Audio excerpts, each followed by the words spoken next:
The finale then, the Gold Cup day. And of course we start with the Triumph Hurdle, the 4-year-olds. My big negative this all season has been La Roche, but unfortunately he's out lame, so I can't be taking that one on. I'm going to go, however, with Calypto. He's been backed 5-1 into around about 7-2, unbeaten in 2 starts since joining Paul Nicholls. If he acts on the ground, he's going to take a world of beating. He's got the best form in the race. We've got to move on to the County Hurdle, the sexy County Hurdle. An Arctic fire has been laid out for this on his handicap debut. Willie Mullins, Ruby Walsh going to be on board. You watch his Fairy House run in December in the Royal Bond. He steams home and he's since run a decent third as well. He's got form with the Tullow tank. He's going to be well handicapped, but is he going to motor up that hill? He does wear a hood, and is he going to be hardy enough for this race? I'm not so sure. I'm going to take him on with Cheltenham. I think he must have a decent chance for Philip Hobbs, former champion bumper winner. Watch his run in the Betfair Hurdle, back on good ground. Time for the Blue Ribbon, the Gold Cup. And I'm not negative about him following up. I think it's going to be Bobsworth. Didn't get him right last year, but this year everything's pretty much gone to plan. Apparently scored amazingly last time. He did so at 7 Barrows. The negative for me, now the ground is drying up, is Silvianico Conti. Yes, he won the King George, showing excellent stamina reserves on bad ground at Christmas. But I like this horse to have a run. When he came into the Gold Cup last year, still trailing well, until falling, he had a run in February. I'm going to take him on grounds. I think First Lieutenant can run a big race for anyone that wants something for the frame, but it's Bobsworth for the biggie.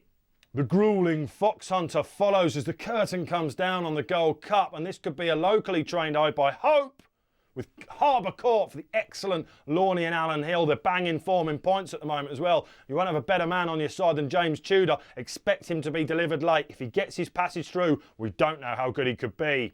He needs to step up to beat the Irish, and on the fringe carries a lot of stable confidence here. I'm not sure about him on the drying ground though. He ran as in a 6-year-old on quick ground a couple of years back, and while he's stronger, didn't see it out that day. Tammy's Hill can take his measure once more.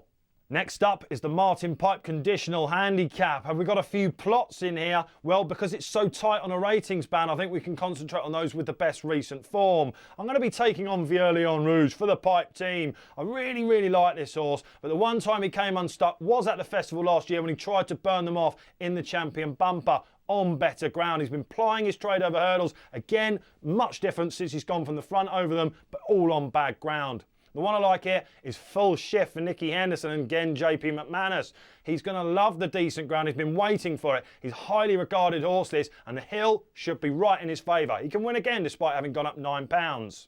If you're still breathing, it's the Grand Annual, the ultimate speed test, perhaps even more so than the Queen Mother. You stand right at the first fence at this. They go like steamboats into it, and something from the back we're going to want. I'm going to take on the quirky Mr. Mould. He doesn't even look well handicapped to me. I don't think AP McCoy likes riding him. He's too short for me. And I think Next Sensation, while he could prove that through the air through the first couple, he looks on a stiff enough mark, and will he be vulnerable at the finish?